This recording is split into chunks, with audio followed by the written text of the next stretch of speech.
Bill Dodge, yeah. Bill Dodge's BC Invitational Moto Show. It's very badass. And the weather couldn't ask for any better. And they got a bar right down here playing some music. Go get you a cold beer or a beverage.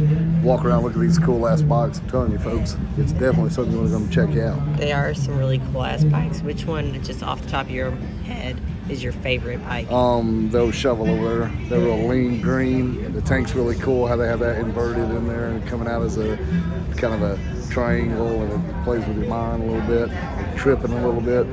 That's my favorite bike. Very neat. Very What cool. about you? I don't know really which one right off the top of my head. I liked a lot of them. Yeah, that's a cop out. Yeah. Tell me one. Probably, and I hate the color pink, but probably that pink and purple one over there is just really blingy and eye-catching. It is. Twisted frame. Yes. It's pretty badass. So, Chopper rides. You can ride choppers. Or in a chopper. I'm riding a chopper.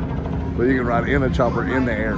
chopper. Chopper show with a chopper flying over the top of the chopper show with our choppers hanging out, man.